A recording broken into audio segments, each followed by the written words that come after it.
You're listening to the Cando Experiment. Parental advisory is advised.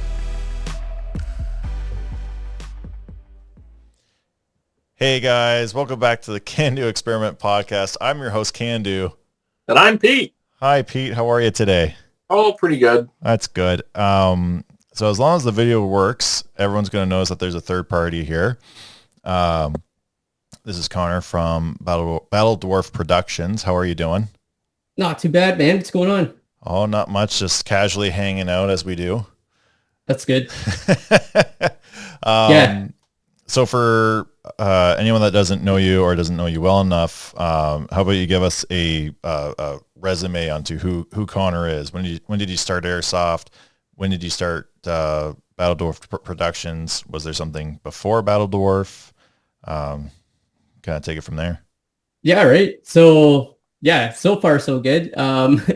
So yeah, Red Road is kind of like my bread and butter kind of event that I put on, and through this kind of event organization that I started a while back called Battle Dwarf Productions. Mm-hmm. My call sign is Battle Dwarf whenever I play airsoft and all that good stuff, and we do the BB gun wars and that sort of thing.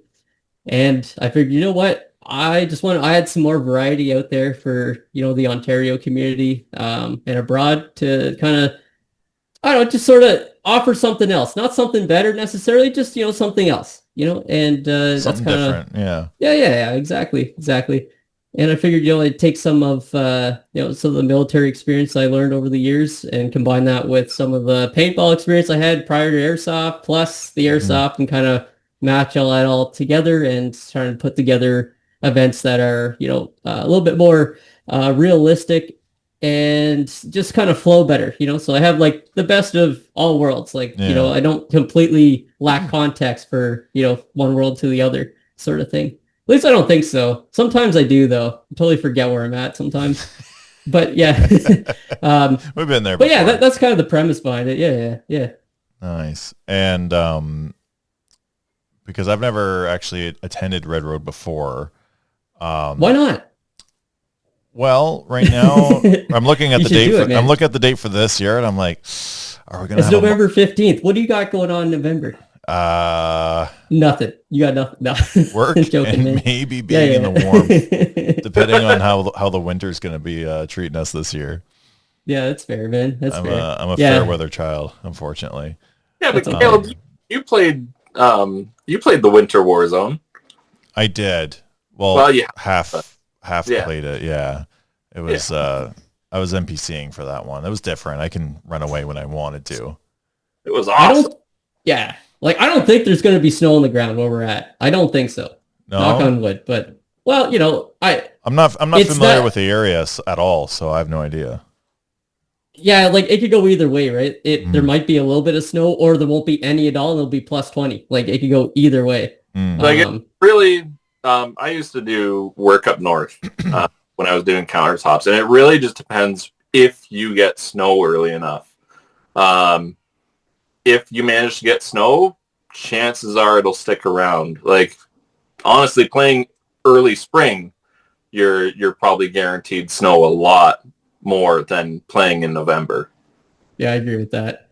And we're not that far up north either. I don't want to say we're up north because, like, if you draw a straight line east. Yeah, no, it's still southern Ontario. Yeah, it's, you know what I mean? Like, it's pretty much almost direct east from the compound anyway. So if you're familiar with the compound, like, it's not really that outrageous. Yeah. But yeah, it's a great area. Like, the spot we got this year, sorry, my awesome beard is tickling me. It happens. Yeah, I know, right? So the spot we got it's a decommissioned amusement park. Oh, and that's cool. Yeah, it's a decommissioned amusement park. It used to be called Storyland for people who are familiar with that area. Well, we ran it there. Ran through. Okay. Yeah. But yeah, so it used to be called Storyland, and then it went through a couple other hands, and then the current owner made it into a kind of glamping villa. Glamping, for those who don't know, and I totally, if you don't know what glamping is, I totally get you. Because I didn't know either up until, about 2 years ago. But yeah, it's basically tenting, but like luxury tents. Luxurious camping. Yeah. Yeah, I don't get Yeah. it, but you know, it is what it is. Some people just can't sleep on their backs on the ground. Right? I guess not. Yeah, when I went in there, because it's still kind of like that. I mean, it won't be when we actually go to play there, because Sure. we can actually go inside of them this year, where we couldn't the previous years. Okay. There's full-size, queen-size beds in there, and wood stoves, and Ooh. furniture, and that kind of stuff. Like in these Luxurious. tents, man. Yeah, it's unreal. It's absolutely unreal. But a lot of that's going to get removed for the event, just for obvious reasons. Because, like, does anyone need a queen-size bed to, you know, take in Airsofters don't bracket. flaps? Yeah. I could use a nap. Yeah. But yeah, it's an awesome site. It has a lake feature right down the center of it too. Oh. And yeah, like you can actually do firefights across the lake, which is what happened on the first year. Is like there were actual firefights going from one side of the lake to the other, because it's only about a 60-meter stretch. So like the snipers were doing that like 2 years ago when we ran it there last time. Well, that's so pretty rad. it's a great site. It's an awesome site, and fortunate enough that we can actually utilize it again for this year. So yeah. Nice. Yes. I'm going to have to talk to Porter after we finish recording. Yeah. Yeah. Porter's the guy that owns our the team technical. So He didn't tell us any of this. Man, why? It's like, There might be room for it. There might be room for it. Like, yeah, right now we have 4 secured. okay. But How like, many if per I side? get- Or is it? Sorry, what is Red Road? Let's go there. Like, That's a good start. I like where you're going with that. let's Yeah, say yeah. what is Red Road, so that way I can ask appropriate questions. Yeah, fair enough. So Red Road is based on a concept of a Russian invasion. So Okay. like if you think of like Red Dawn, think of it like that, but coming in through the sea and through ground forces. Okay. Unlike Red Dawn, where everything would be parachuted in. This Mm. is more conventional, where they'd be coming in through the Bering Strait, down in through Alaska and throughout Canada. And it's a realistic scenario in Minecraft where that can potentially in Minecraft happen. So He the likes whole his premise. Minecraft. Yeah, I love Minecraft. Man, me and my son, we play it all the time. So that's the premise of the game. Okay. As far as the storyline goes, the way it works out though is through capture and control. So everything's based on requisition of land. So you want to occupy as much as possible, and you want to secure your supply routes as much as possible. And the way how we keep track of that is that there's going to be between 6 and 7 nodes that you have to control. And if you really want to simplify what you got to do in the game is to make sure that your color, red and blue, red for Russian, blue for NATO, is blinking your color. And each of the nodes are fully electronic. They have LoRa built into them. And Okay. they also have a counter built into it. And you get credit and points for every single minute that you hold that point. So there isn't a ref that comes around every hour and checks the points. No, it's all electronically captured in real time. And the commanders can actually see the point spread in real time as it happens. Oh shit. So as soon as a point flips, or as soon as one of the nodes is getting contested, Yeah. the commanders will actually be notified through LoRa, which is kind of like it's long range radio is what it stands for. But Okay. they're actually notified on an iPad that I provide to them that, hey, your node is getting contested. Sponsored by Apple or Not yet. Power banks keep those batteries charged. Yeah, it's just each commander is given a tablet, and this is how they keep track of Blue Force, and also how they keep track of their point spreads and manning and all that good stuff. That's super. And so, but yeah, because like I always like the fact that let me back up. I find that it's kind of disingenuous in some ways how when you hold a point and it's a control and contest kind of game, that you're just not given the credit for sometimes 40 minutes. Like you can hold a point for 40 minutes, Yeah. and then another guy comes in and then takes it on you, and you get no credit for that 40 minutes that you held it for. Yep. You know? So when they come around every hour to do it, you don't get the credit for it. I mean, it's a good system to do it that way because it's been done for years, right? And it's worked. But I find that, like, just as something different, a real-time point capturing system is, going to give you credit for every single minute that you're there versus, just being the right time, the right place at that hour that ref happens to check that point. Well, and just because it's the way that we've always done it doesn't mean that it's the best way.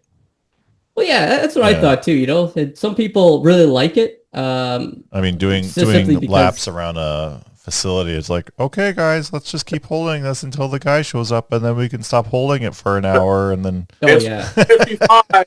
We have to capture this point before 2:00. Yeah, exactly.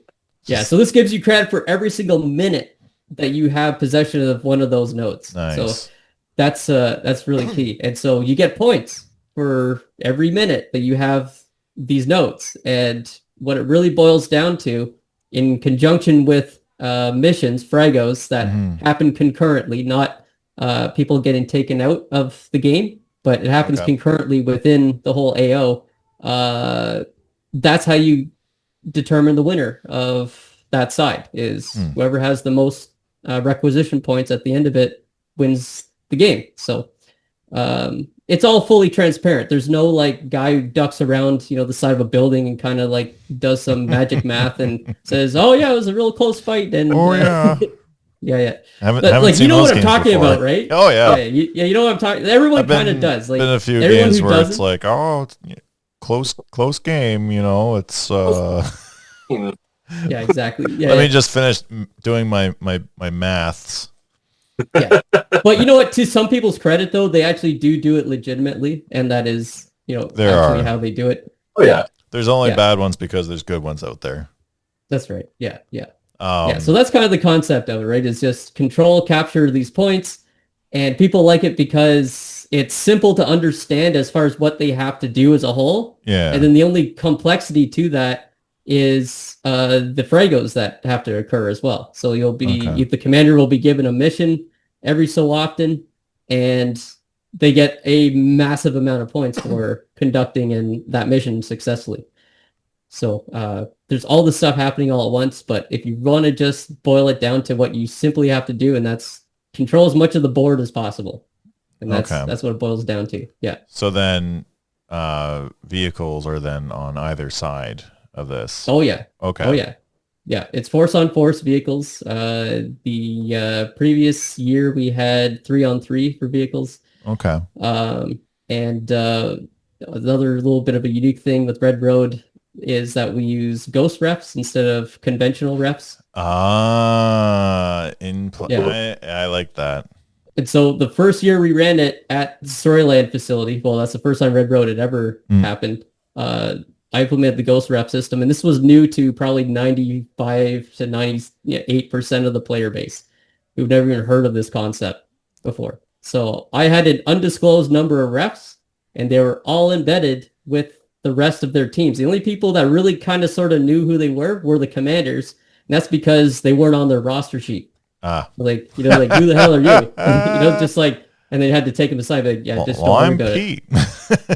Yeah, and they would have ref credentials in the form of a card in their pocket.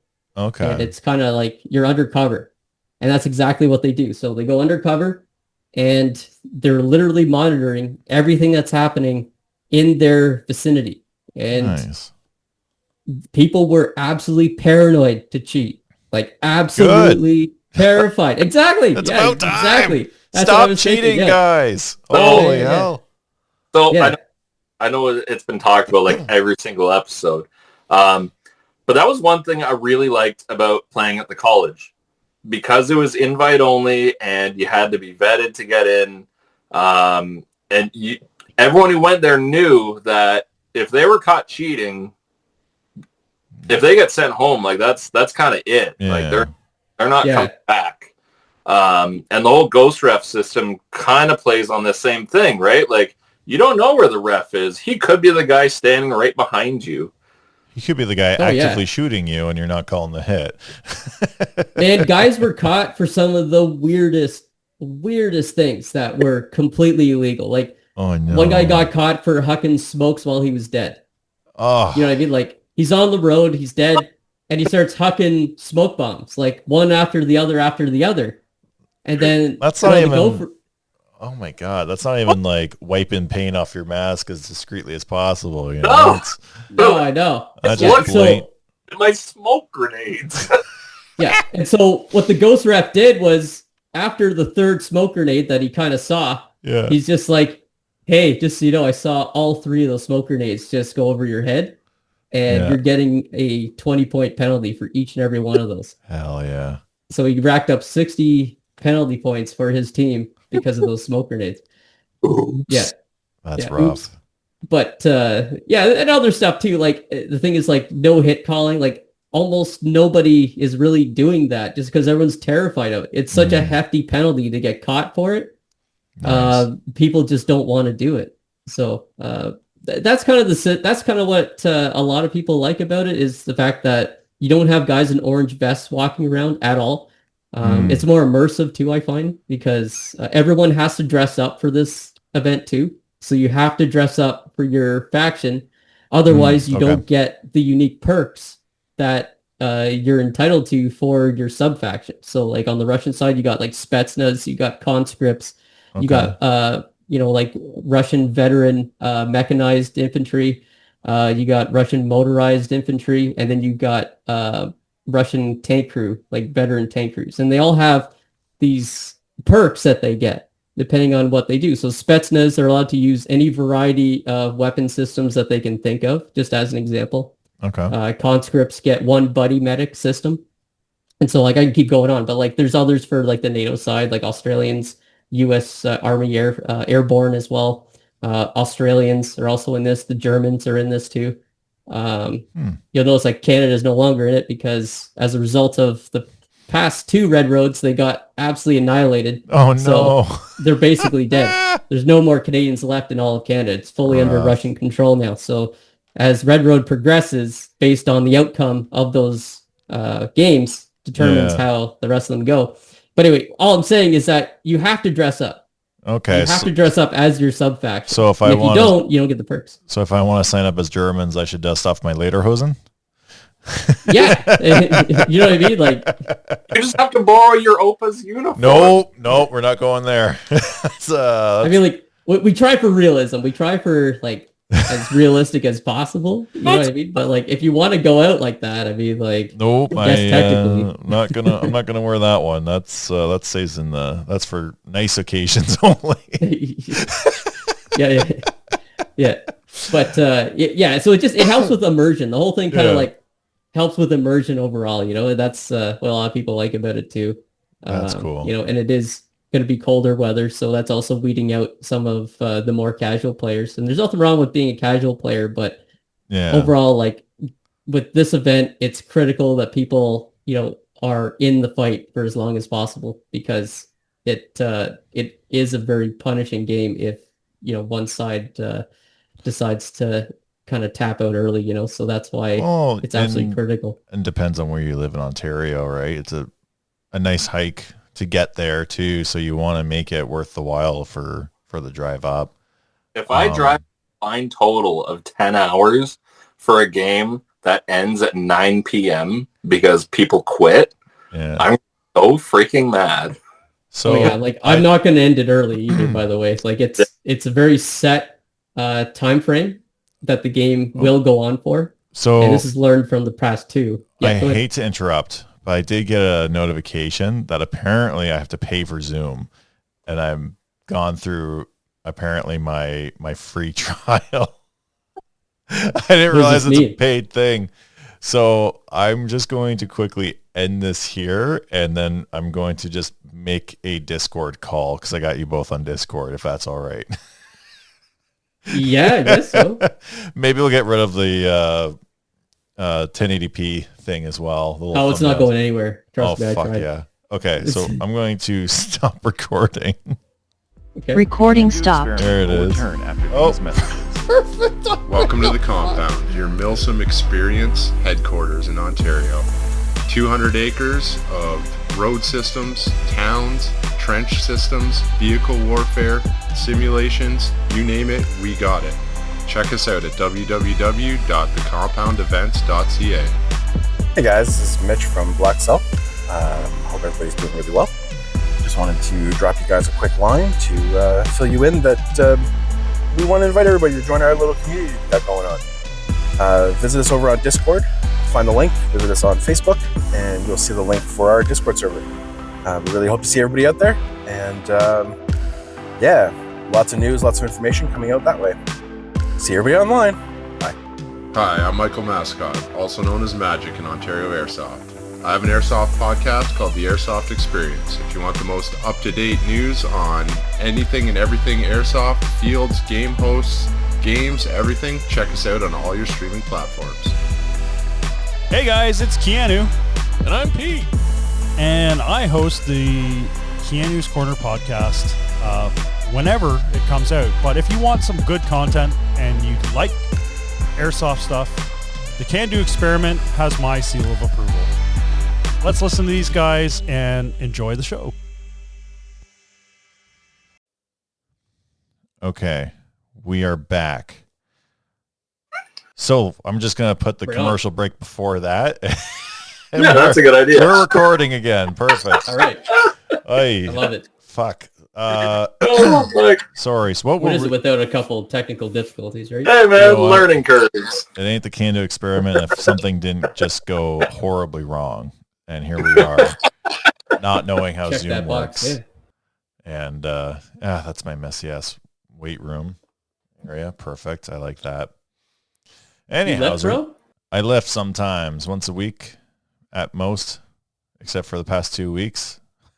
That's sweet, man. Look at me. See this? I've been working on it too. Bro, you're doing, see that? dude, that's amazing. How'd Right? you do that? You like that? Holy shit. You like that? Pete, what's yours? Come on. How many lifts you got? Lifts? Fuck, none. There I lifted this, you go. That's a but now it's empty. So. all right, so where were we before we got interrupted by Zoom? We were talking about the Red Road, and We definitely were talking about Red Road. we were definitely talking about that.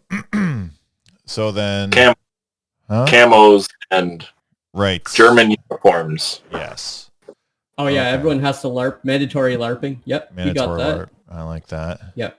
I like that. Yeah. So then, for this game, do you get do you have like NPCs or anything like that, or it's just straight immersion from the two players or two teams? Yeah, sorry.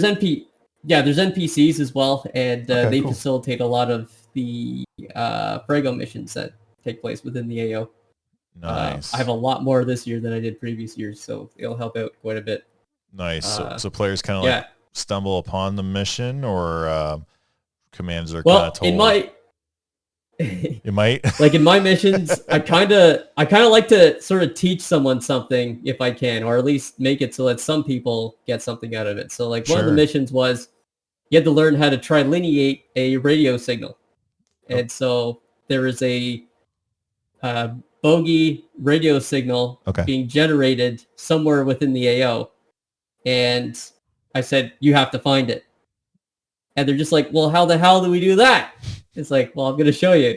It's like, well, we don't have any equipment to do that. And like, I know, but I'm going to show you how you can do it with your Baofeng radios to kind of sort of get really close to it.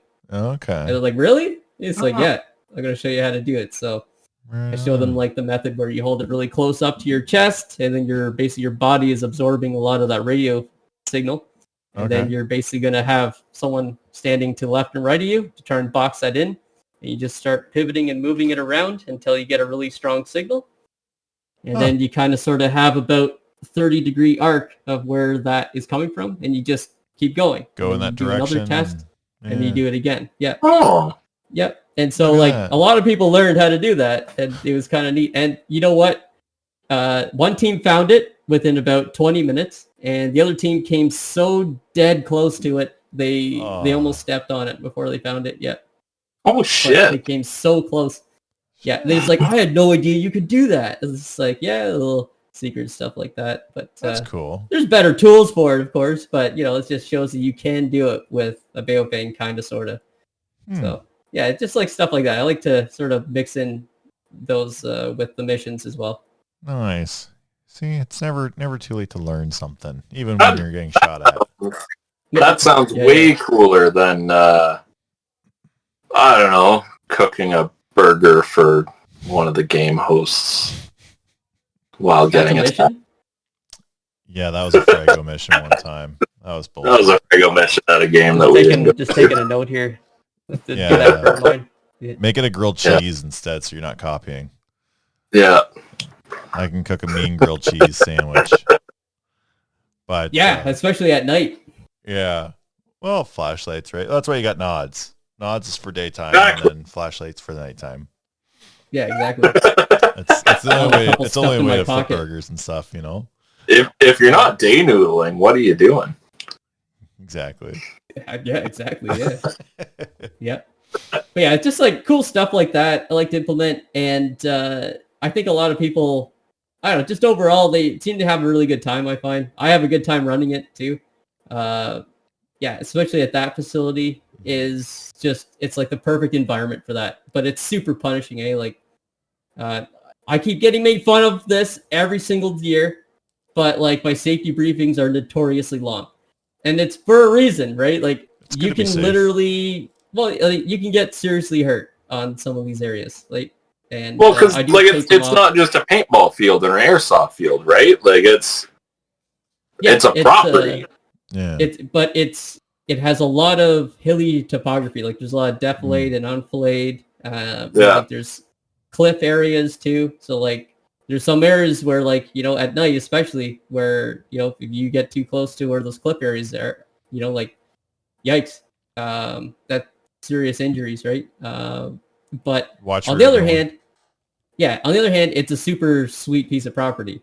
You just have to be really careful. So that's why like I tell people like these areas are taped off for a reason and they are high vis and they should glow at night as well. Should. Stay away from them. You know, yeah, they should stay away from them. Like after this massive safety brief I did for like 45 minutes, Yeah. part of it was that lake feature. It said it is ungodly deep in this lake feature. Uh-oh. Do not try to pull some like Navy SEAL shit and try and go through this lake with your kid on. We'll sink. You will sink, We'll see. and We'll we sink will not slow. be able to find you. Yeah. And when it's you know also it, November. You're not swimming in November. no. It's But called when a you know cold it, plunge, someone guys. asked me. It's cold plunging, guys. Come on. Yeah. Someone asked me, like, can I go across the lake? I'm like, bro, like, no. I just explained to you why. But it's okay. Like, that's why I have the safety brief so that everyone understands, like, what you can and can't do. Yeah. And this year, we have access to, before it became kind of like this choke point fight, because this one main bridge was kind of like the gateway to side A and side B of that field. Okay. And so this year we have 3 different egress routes for both sides that can utilize the field. So they won't happen again. So I learned from the Hopefully. previous years. Yeah, hopefully not. Like how Yeah, many? and also, go ahead. As I'm about to ask the question, I'm reading the answer. How many players do you get for this kind of event? Like, is there a minimum or a maximum? And I'm reading it now. So Yeah, there is. So 200 player it's max. minimum 100 Yeah. and maximum 200. And the reason why it's max 200 is because I find that, especially on a property like this, if you got too many people, your experience level, overall play, like maturity starts to degrade.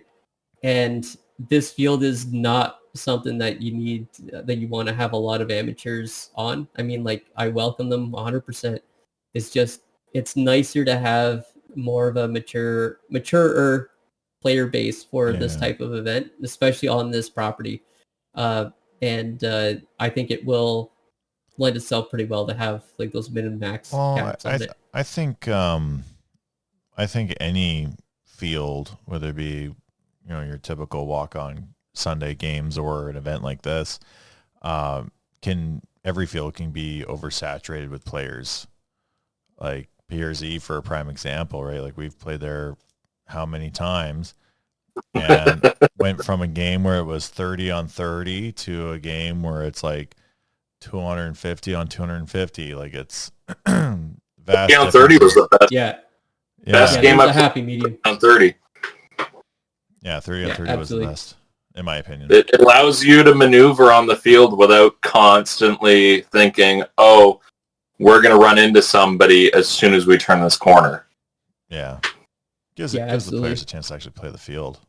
Yeah. Yeah, I played that field, and I played Nightfall specifically there, I think, like, at least 10 times. Yeah, same. Yeah, at least 10 times, and I love that field. Well, I did when it was open, like everyone does, right? Like, a lot of people miss having the access to that. Mm-hmm. So I'm hoping, like, it won't be PRZ by any stretch, but there are a lot of building infrastructures components to that property that I was telling you about. So you got tiny homes, you've got the trapper tents, you've got like some of these abandoned like little hidey hole areas too. Because they used to be an amusement park. So like, yeah. So is there like a little roller coaster and stuff too? Oh, I wish. That'd be awesome. A little Ferris wheel. So I'm just thinking, just get right up there. Yeah, just climb up some rickety old rust bucket of a roller coaster and just start plinking people off from above. And it's not Chernobyl, that's for sure. It's not Chernobyl, but I mean, it's it has those kind of vibes because you have like some of the artifacts or some of the statues that used to be part of the amusement park are still there, just rotting away. Like there's the famous like bunny rabbit that Storyland used to have, and it's just like in there, like just kind of rotting away, and it's like growing like barnacles and tentacles kind of all over the thing, and you know what I mean? Like there's all kinds of stuff like that around there to remind you, like, hey, this used to be an amusement park at one point. Yeah. Okay. Yeah. Cool. So it's kind of neat. I'm a big fan of the area. It's just it's not one that you really want to mess around with on the outsides. Like if you are a less experienced mountaineer, I shouldn't say mountaineer, but it's less experienced with like handling really difficult topography. You can just stay to the road areas and you'll be just fine. Like just like, left and right of the road about 20, 30 meters, you'll be just fine. It's like when you get out to like the outskirt areas of like the edge of the field and that kind of thing, where it can get really, really difficult in there. Probably less so now that it's fall when this event will be kicking off, and you'll be able to see a lot more. There won't be any bush to bash through or anything like that. But yeah, I'm looking forward to running it, man. I think it's going to be a good one. Nice. Not gonna lie. Yeah. After hearing all that, I'm kind of disappointed we're looking at going as a vehicle crew because. Yeah, I want a vehicle crew too, but I mean, like, I love tracking crew shit. Yeah. Well, I mean, it's going to be a go to man. Like 100%. You're more welcome to come on out. I'm like honestly, I'm like thinking about my 308. I'm like, that'd be kind of fun. Dude, hey, there's some. I'd love to bring my open. What was that, Connor? Sorry. I said there's still some sniper slots available. Ooh. On both sides. I gotta look at my calendar after this. Someone snagged 2 of them on the NATO side already. But there's still 2 more slots available. But yeah. Maybe. Yeah, and something to think about. There's like a full-on kitchen area. Oh yeah. There's a kitchen? Sure. Yeah, there's a full-on kitchen area. So like the property owner is going to be having like, think of like, it's not a food truck, but it's an actual like hard shack building full-size kitchen. And she's going to be making like food and stuff like that for people, before and after the event. Not during, because like that'll pull people out of there. But that would pull people out. You know what I mean? Like, it'll be like before $5 a burger kind of thing, or? I don't think she's going to hose you, man. Like I think it's just like, just a little bit of extra, like just as a feature. You know what I mean? Oh. Like I think the prices that some lady cooking a hot meal, I have a hard time saying no to even paying $20 for that. So. Yeah, if I'm cold, it's a full-size kitchen, man. Yeah. Man, I like the sounds of that. Yeah, it should be a good one. And then you got like then you got like raffle tickets and stuff too, right? So, there's going to be prizes. There's going to be the food bank draw as well. That's going to be for more additional prizes as well, or tickets, I should say. So more additional ticket options, because everyone gets some when you go, but you get additional ones if you make a food bank donation. Because like all the food banks, man, are hurting right now. Like it's and And like, this is not my idea by any means. Like, I think Shep, from the Mill Boys, like they really cranked it up a notch with the whole food bank donation thing. Yeah, I've been seeing a lot of food bank drives and stuff this year, and just like truckloads of non-perishable items leaving from events. Just seeing from the sidelines. So yeah, they need it, man. Like the food banks are running dry. Mm-hmm. Like they're saying that like they may not have enough going like forward into like the next year because of just the way how they're running out. But I mean, here nor there. I'm just anything we could do to help as a community. I mean, like they appreciate it, right? I heard the other day they're getting like Christmas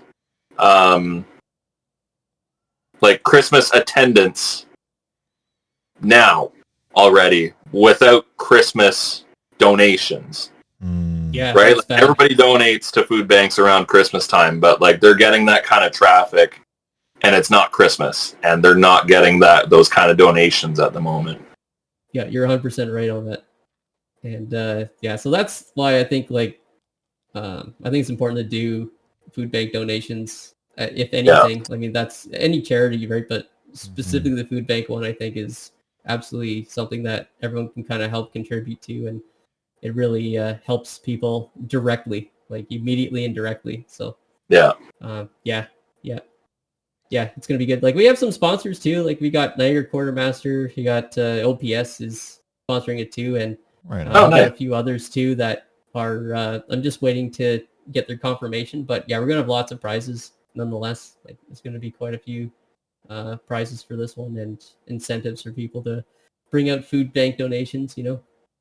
That's pretty much why we're doing that. Really, is to just drive more food bank donations. Nice. Yeah.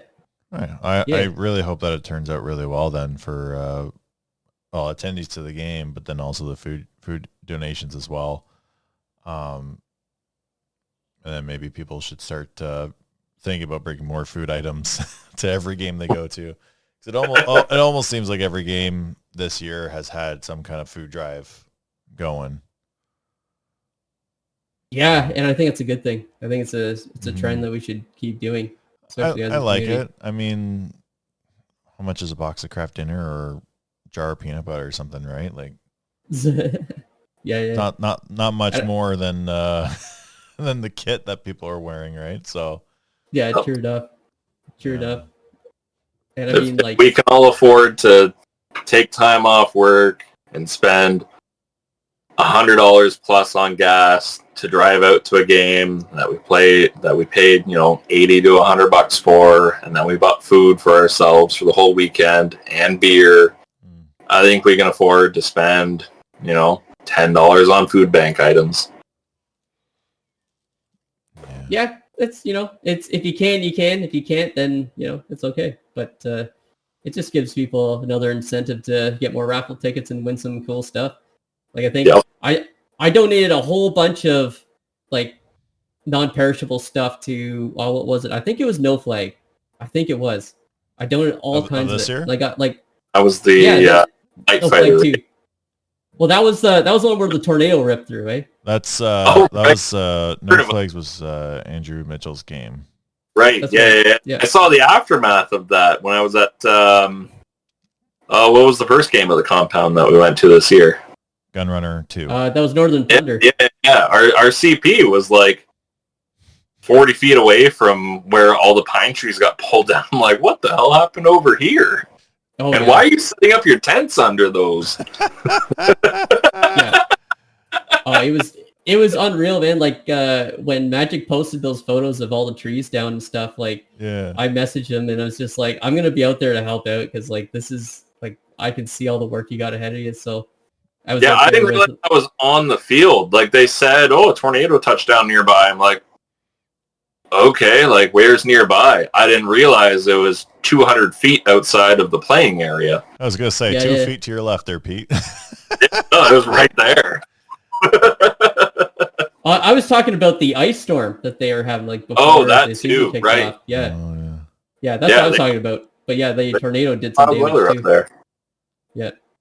Yeah, but they cleaned it all up. Like it looks good now, honestly. Yeah, we were there for Gun Runner, and then Narco State. Yeah. And like besides the spot where the tornado touchdown or almost touchdown or whatever, like I didn't see a lot for damage. So yeah, they did an amazing job cleaning everything up.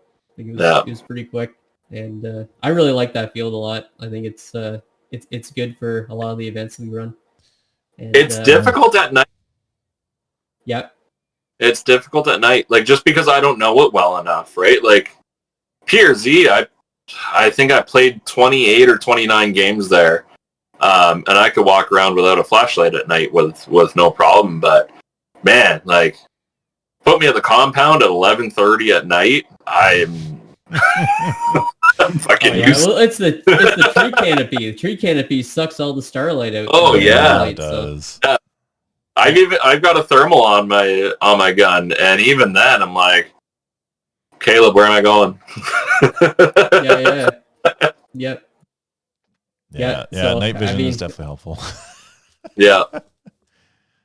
Oh yeah. Yeah. It's becoming a thing, eh? Like it just seems that. Do you guys remember? Probably back in the day, I remember it's just like you're lucky if your entire team of 200 people. Yeah. Had like maybe 2 or 3 nods of some type between all of you rubbed together. I remember when HPA was the most terrifying thing on the field because they were so quiet. What was? HPA. Oh, yeah, I remember that time too. Yeah. First time a bit of a... Oh, they're like, ooh, watch out for HPA. I'm like, what's HPA? It's like, well, you'll know when you get hit with it, but you won't know that it's coming. Like, well, that sounds fucking awful. Yeah, I remember when... Oh, yeah. I remember when they were trying to ban it too. Do you remember that little... I do. And they were trying to ban it. They were saying like no HPA anything for a while, and then... There's still a couple fields that are very hostile towards HPA players. And it annoys me because I don't even go close to the limit most of the time on my HPA. Like, yeah, I used to be all in for HPA. 4.3 joules is the limit. Like, well, you're shooting 3.6. Like, that's fine. I don't care. Yeah. Yeah. I got Eric sold Titman M4, so the mechanical HPA. But those are so cool. They're so cool. I have 2 of them. Okay, do you know how to like fix them? Because yeah. Okay. Yeah. So I have the parts kits too. We're gonna connect. Those are hard to get. We're gonna connect at some point, and I'm just gonna throw you my gun, and you're gonna do whatever you have to do.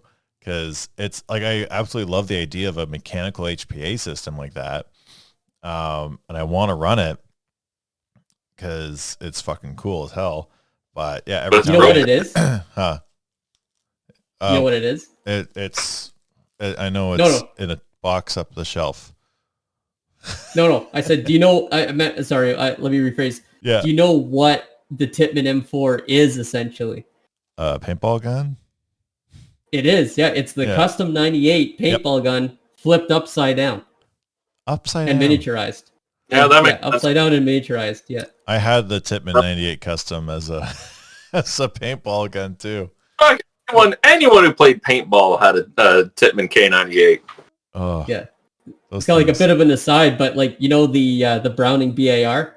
Yeah. If you take that and you flip that upside down, that's the M240 Bravo. Yep.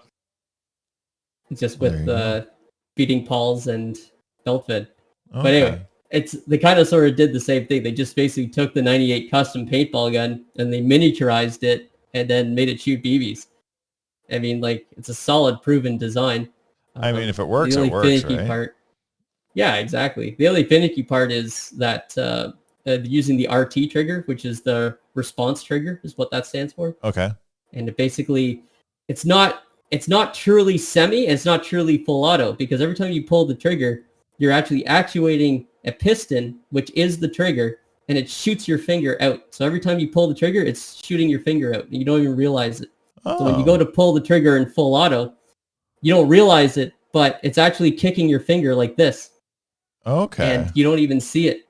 Like, it's hard to feel and realize it because you think it's the recoil, but no, your finger is actually physically getting moved by a piston that's shooting your finger out.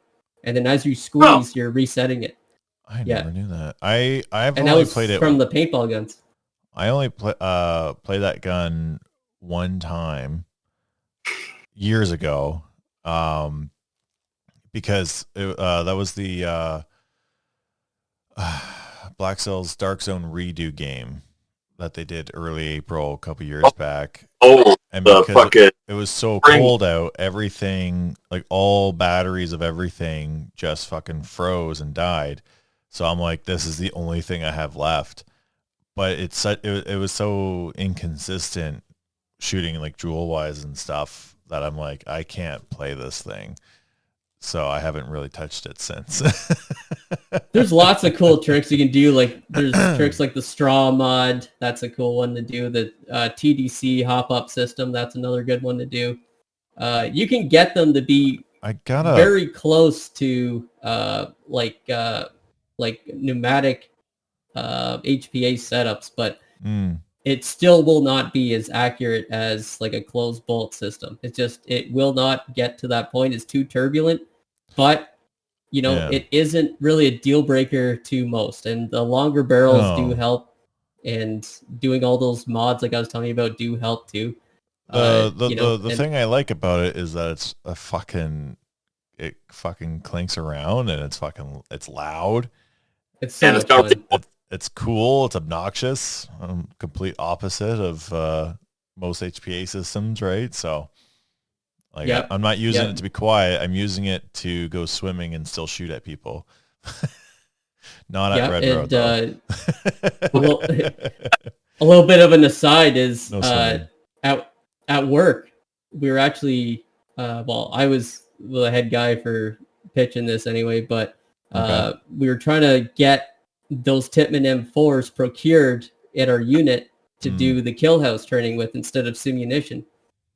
And it was a huge success. Like I used both of mine, and I borrowed a buddy of mine's as well. So we had 3 working units, and I was demoing like the pros and cons to using this versus simunition for kill house training indoors. And I was using the gas mags because how they do have the CO2 mags that you can get for the Tippmann M4s. Okay. A lot of you have one, eh? Well, I got the HPA system with the hose and shit. Yeah. But if you get it brand new, you have 2 modules. One allows for the gas to be redirected through HPA out the grip handle or through the grip frame. Pistol grip. Yep. And the other one allows for the gas to be directed from the magazine. And so you can swap these out with that little unit with an Allen key. You didn't know that? Yeah. No. Yeah. When you get it. Yeah. And also it comes with a magazine that has a CO2 cartridge built into it as well. And it's a mid cap. I got to talk to Eric about this. Well, 100%. I'm not making this up. That's what it comes with. So demoing I don't even think he bought it new. So I don't even think he knew about it. So I'll still yell at him later, but yeah, it's a thing. It's definitely a thing. What the fuck? That's so cool. So what was really cool about it was that the CO2 cartridge was inside the magazine. Yeah. And there were 80 round magazines. So it wasn't quite a mid. It wasn't a mid, and it wasn't really a low cap, but it was 80 rounds. That's a nice middle. And then you just literally slap it in hard, and it breaks the seal of the CO2, and you're ready to go again. Yeah. So then the only thing that was shitty was so I was gonna say the only thing that's shitty about it is that if you don't shoot that full 80 rounds, you go take the mag out, it's gonna piss air everywhere, or CO2 everywhere. I was just thinking, but it's kind of cool because you can launch it. You can turn it this way and you can fire it out. So that's pretty sweet too. It's like your head's clunk. Fucking bottle rocket someone to the face. Oh my god, that's so funny. But anyway, what I was gonna say is like at our unit, it was a huge success, and like they were ready to push the button on it. But if you know anything about RE procurement, is that there's a lot of red tape and there's a lot of this and that. And it also didn't help that GI Sports, which controls Tippmann right now, was starting to phase out the Tippmann N4 at the exact time that this procurement was taking place. So I'm just like, shit, like we could have totally had these.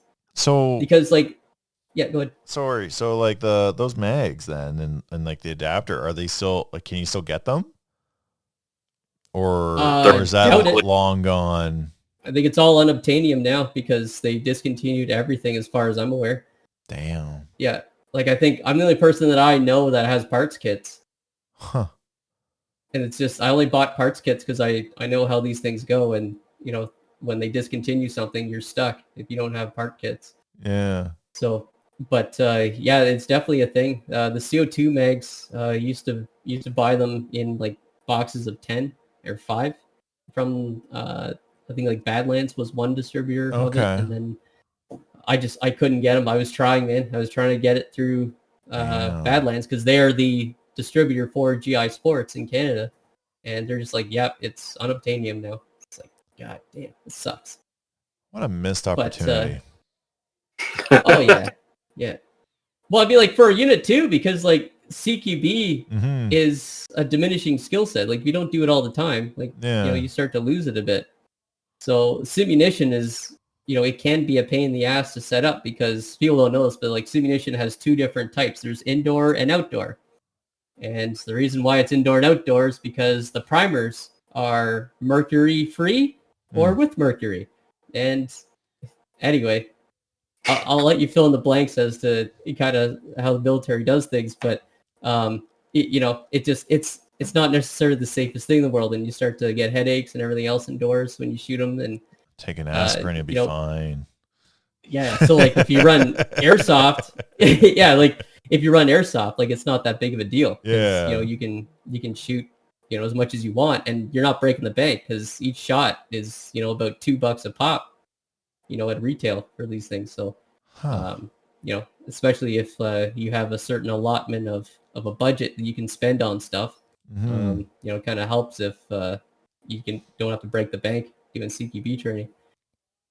Yeah, well, and you don't have to wear the Vader mask too, because you got to wear this stupid Vader mask too when you shoot simunition properly. Yeah, and it sucks. It sucks. Like, it's not like airsoft where like you just wear, you know, B-dubs and you're good to go. No, you got to wear this entire face or apparatus with like this Kevlar line, like mesh little neck protector thing, and it's stifling. Like, you can't, like, indoors you fog up, you can't see, and it sucks. CQB made sexy. Yeah. Yeah. I've been seeing a lot of people rocking gas masks in the field, and I'm like, for airsoft, and I'm like, why do you do this to yourself? I get it. I don't do it, but I get it. It's because, like, they say, like, well, you never fog, so that's one. You also can't ever be heard by anybody. Because even with the really good voice boxes with the electronic, like, you still sound like you're underwater. At least that's what I find. Sounds like, some like are really good. Stormtrooper half the time. Yeah. So there's that. How over here. Yeah. How many of those actually have properly rated lenses? I think all of them that are like mil spec, at least. Yeah. How many people are actually buying those ones versus like the shitty Russian ones that come radioactive? I have no idea about that. I just know that, like, this very select people. Yeah. Fuck. Very select people that actually run them. For 90 seconds back in 1986. Yeah. Yeah, but generally they spend the money. Like, a lot of guys I know who have them, they're like $1,500 plus for these masks. Yeah, you're probably who had that mask system at Narco? Ruli has like a crazy mask system with the hose on the back and shit. I'm like, sup, sexy? That's cool looking. I'm just hanging here in CP with my Oakleys and yeah. I mean, on the plus side, if there's ever a gas attack, I mean, you're good to go. Well, they are. I'm not. You don't need to put just walk off the airsoft. Like, guys. Yeah, someone's dropping blister agents from the sky. Like, you're good for a little while. You'll last a little bit longer than some. I wish I had a gas mask early PRZ days, because I remember like my first couple games there, people are throwing smoke grenades like into the middle of the 3-story building. I'm just like, what do I do? I'm shot and I'm bleeding out, and there's a lot of smoke and oh god, no. It's like chalky and shit. Oh, what a time to be alive. I thought that move was illegal. Like, you weren't allowed to do that. I think it definitely became a rule afterwards. Yeah.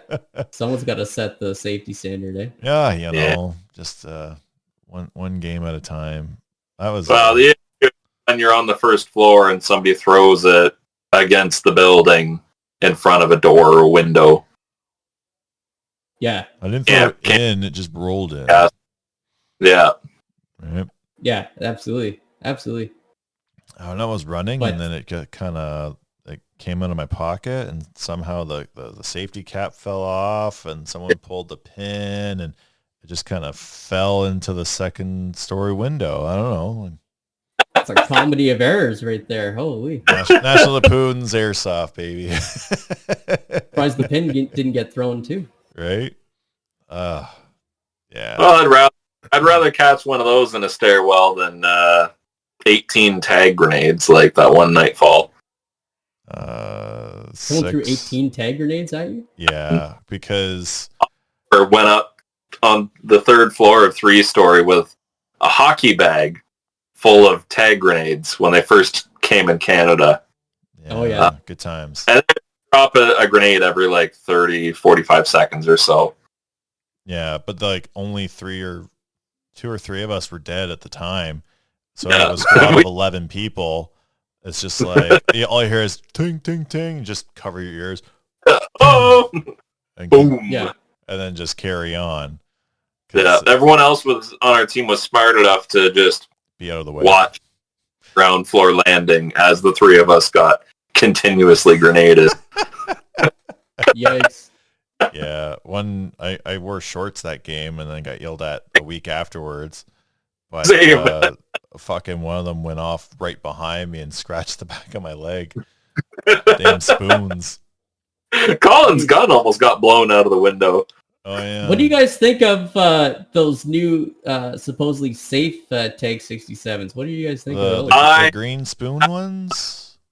I don't know, the ones that have the new marking on it that says that they're the new production ones that are they instead of a black spoon, they have a green spoon as well. Yeah. They changed the I didn't know they made that change too. Yeah, from what I've witnessed. I haven't seen a comparison. I have. Yeah, one was brought to Quartermaster's Field. I think it was at Airsoft Fest this year. Or at a walk-on. I think it was Airsoft Fest because you weren't there. It was just me. And I think I was in the middle of recording something or had just finished, but all I hear is like, boom. And I'm like, what the fuck was that? And it was the new safe one. So I'm like, well, from over here, it didn't sound terribly safe, but if...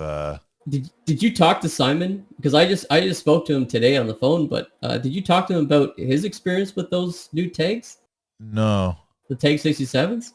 No. Like I don't want to misphrase what he was saying, but from just as a summary, he was saying that they're almost just as dangerous in his opinion. Oh. Because I guess like they were doing like some sort of filming, and I guess like some guy, like he got like a quarter-size hole through his pants or something like that, and like a welt, and some chick's camera got knocked out, I believe is what he said. And I don't know, but it could be bad luck too. It could be, just so happened that something went flying that shouldn't have went flying, but I don't know. Well, that's the thing, right? If you're in a crouch position and a grenade lands under your ass, it's gonna suck. Like no matter what it is. It doesn't need to be a suck either. We at Quartermaster we use the those banger sticks. Yeah. I forget what they're called. The Enola Gay ones? I think so. You use a striker on the top and you throw it. Yeah. Yeah. So we use those where it's like if it's inside of a room, then it counts as a grenade kill. But if it's outside in the woods or whatever, then it's just a distraction. Okay. People use those a lot. Plus, they're cheaper than the actual grenades. Some people bust out those tag grenades still, but not terribly often. I guess you can carry more too, because they're just. You can carry a bundle like this in your pocket and be fine with it. Yeah. So I've always been a player where like anytime there's rules like that where sound devices are distractions only, like it's only, you know, if the grenade expels BBs or fragments, then it's a kill. Yeah. I'm the player that calls myself out as soon as something goes bang, because one's enough for me. Yeah. Fair enough. Yeah. Well, a lot of players, The, like a lot of local players use spring grenades as well. They're not the greatest, but it's something. I appreciate Yeah. Yeah, fair enough. Yep, done good.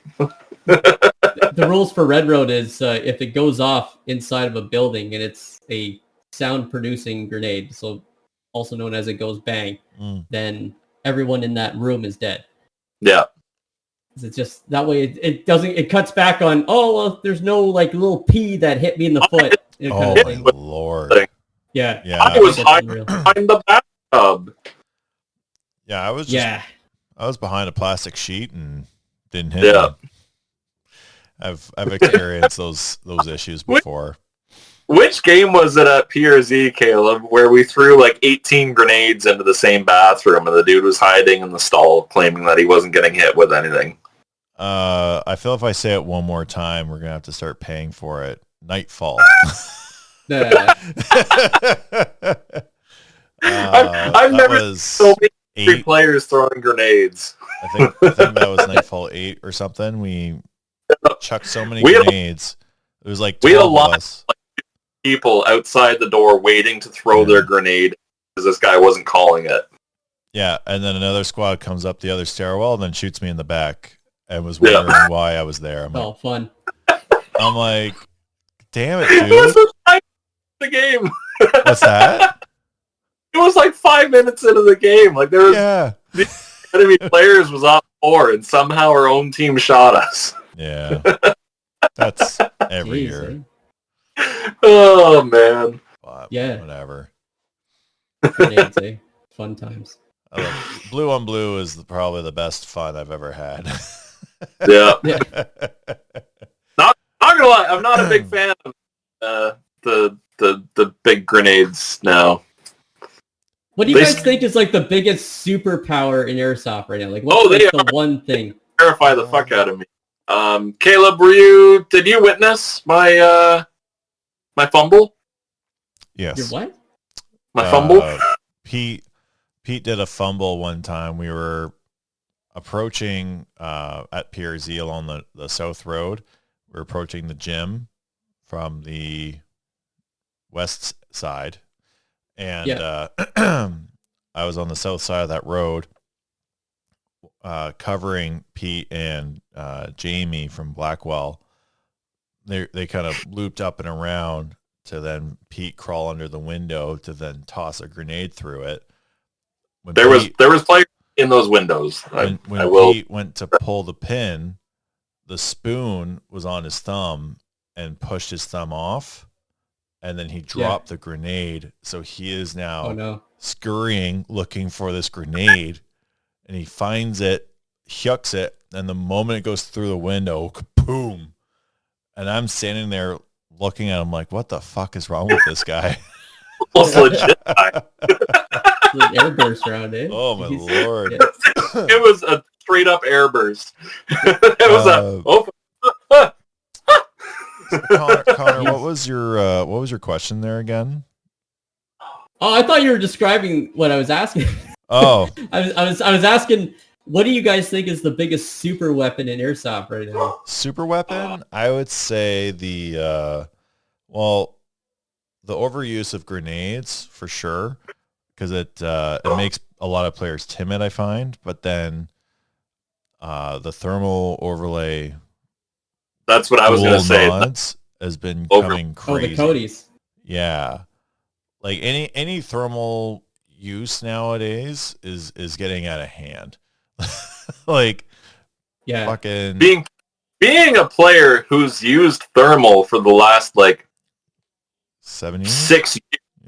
Yeah, I'm aware of how hard it is to hide from thermal, but my whole thing, like the entire time I've owned thermal, is you can see what night vision can't, right? Because there is some things that night vision can't see, or if you don't know how to use it, you're not going to see, right? Like night vision is super easy to pick out silhouettes and movement. And a lot of players, when it gets dark out, if they don't have night vision and they don't have thermal and they're not really aware of how it works, they walk around thinking that they can't be seen, and they just walk out in the open. And they think if they walk slowly that, well, no one's going to know I'm here. But yeah, thermal has always been that the big thing where it's difficult to identify who it is that you're pointing at because you don't really see camo patterns or colors, and it takes a long time to identify it. But now that more players are showing up with the night vision with thermal overlay, now they can see everything, right? That the Codys kind of suck in some ways, though. Yeah, I haven't used them yet. I've used night vision a couple times, and I've used thermal for. Yeah. But yeah, I don't know how to effectively combat them yet. Well, it's not. It's basically nothing. But I find that the Codys, they lack resolution. So you can make out if someone's standing up and half your torso is sticking up, you're like, oh, that's a dude. But if someone's down prone and they got some foliage between them and whatever it is that you're looking at, I mean, you can't tell. Highlights the edges and stuff, and then gets a little confusing, right? Especially at any sort of distance or through any sort of foliage, forget it. But what my favorite setup is doing the any of the 1-power optical dedicated thermals, and more specifically the ones that can be used helmet mounted, gun mounted, or handheld. Those are my favorite. The Jerry YM is a really good one because you can, the way how I have mine set up is I have my LPVO that where my eye is looking through, and then in front of that I'll have the Jerry YM, and with the LPVO you can actually zoom in with that, and you're zooming in on just a screen, but it helps because now you don't have to mess around with zoom buttons or anything like that. You just zoom in on the screen because you already have that resolution for the most part, right? And you can actually tell when someone's inside of a building if it's not a super sunny day, because their resonant heat from their bodies will reflect off the walls, and you can actually tell if there's someone in there because you'll see the heat mirage moving around within the building. So some of the really good ones, like the 640 resolution kind of and up models, you can actually do that kind of stuff. I didn't even know that was a thing. And plus, you can use them as a tracer. So, with the Codys, you can't walk your BBs on. You have to sort of guess that you're getting walked on. Whereas, the dedicated thermals, you can actually see the BBs going through the air because the heat is slightly different than the air. Yep. So you can walk yourself onto the shots. And you can see the BBs impacting on stuff, which also gives you an indicator as well. With the Codys, you basically have to knot up. Plus, you have to not get hit with any white light, because any white light will just wash you out completely. Yeah. But with a dedicated thermal, you can get hit with 2,000 lumen flashlight right to the eyeballs and not care about it. Well, and you can still return fire too, and all that shit, right? Where you get the flashlights that got that random strobe to it. Yeah. To mess with the auto gain. Mine's manual. And people are like, oh, you don't got a manual. You got a manual fucking thing. I'm like, yes, it works very well. It probably is auto-gated. It's just you have a manual gain control knob. Yeah. So I got a flashlight shone at me. I'm like, oh, okay. I'll just carry on with my life. Because and I also rock one. I have a mono, not dual or anything like that, which I also do like. Yes, you don't have the two eyes available, but you see a light down the distance. Without guessing, I know if it's a white light, a red light, or an IR light, because if I can't see it with my naked eye, oh, that's an IR light. There you go. Yeah, there's pros and cons. And there's pros and cons to all the different systems, right? So. Yeah. So my favorite setup that I had, I was borrowing Steve's. What did he have? I think he had Gen 2 Pluses, At the time, this was at Gulf War. Crywolf hosted it down at an abandoned, a former course just outside of Windsor. So I was borrowing Steve's single Gen 2 Plus, and then I was running a Leopold LTO tracker thermal on my rifle. So yeah, like I could see everything. Like there were times where we were attacking enemy strong points, and they'd shine flashlights. I'm like, okay, well, I'm just gonna flip this up, and yeah, I can still see what still gonna die. yeah, and I didn't know that. Like when I got the Jerry YM, I had no idea that it was good enough where you could see the BBs go through the air. That was just a little bit of an extra that I had no idea you could do. But like the trick is I'll keep one in my pocket, nice and warm, especially if it's a cool day. And it's especially good if it's a cool day. Yeah. I was doing this at Wasaga Beach for, I think it was like Snowman. But anyway, I had 2 pocket mags, and I'd keep those nice and warm. And like that game's in March, so it's cold. Yeah. And the contrast between the heat of that BB and the outside air is like sometimes 15, 20 degrees difference. So you see it glow as it's flying through the air, and it is deadly awesome. I might try that. I've never seen my BBs glow with my Leopold, but they've also always just been in my plate carrier. So you got to have a good refresher. I think the Leopold tops out at 20 hertz, 25 hertz? I don't know offhand. Yeah. You got to have it at least 50 hertz, and it's got to be like 640 resolution at a minimum to be able to see it. Yeah. Yeah. Yeah. But toys, eh? Toys are fun. I know. Toys are a hoot. I rock the mono Moon Vision White Phos. It's a Gen 2 Plus type of thing. I don't know all the details because it's not my business to know that kind of stuff. But like I remember, like I've used Pete's thermal before. I've used Tess's thermal before. They're the same thermal, isn't it? Tessa's the Gen 1. Oh, okay. So same. She gets the crosshairs and the red filter. Oh, okay. But yeah, I would say like the favorite setup is having a nod with a thermal on the rifle. Yeah. Just out of my experience, that's been my favorite. But like with my, like I got the Hydra mount for my hollow and my IR laser, just so it's at my eye level, so I can passive aim through the night vision. I just find that works really well. And then if depends on where I'm at, like TFS during Icebreaker a couple years ago, there was a guy just spamming a bunch of flashlights in different areas, and I just couldn't really figure out what the fuck was going on. I was like, you know what, screw this shit, and I just nod off, and I just used a fucking white light and just kind of countered what he was trying to do to me, where I just kind of went here, flashlight, went here, flashlight, went there, flashlight, and made it look like I was multiple people's until I was actually behind him, and I was just like, psst, hey. He's like, fuck. Yeah. Have you guys encountered any umbrella commandos yet?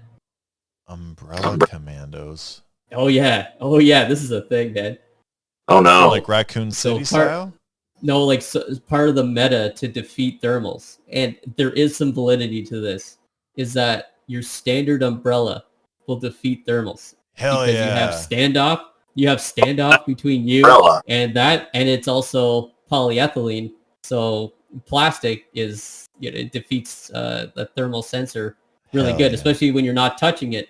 So guys will have these little shorty umbrellas, hit the button on a quick deploy and just and then like you disappear. But like, what do you count this as? Because this is going to be a thing, right? Because this meta just kind of sort of came into being just like earlier this year. Oh, does it count as a shield? Does it count as a shield? You know what I mean? was always told that if you or anything on your person gets hit, you are hit. If it doesn't count as a shield, I would count it as the gear on your person, the same as a plate carrier, a chest rig, or a helmet. would but get this. Get this. So they set it up. Yeah, like they set it up. They put it down on the ground, and then they use it kind of like as a piece of cover. Yeah, then but it's covered. An umbrella at the end of the day. You know what I mean? Like deployable cover. Well, it's like, yeah, you know what I mean? Like that's a like gray area. They're using it as a ballistic shield, and they're getting protected by the thermal signature. You know what I mean? So what do you do with this? What do you do with this? Because this is already happening in the States at some games. Is it? That's hilarious. Yeah. I just see some guy just operator as fuck with quads and shit and just like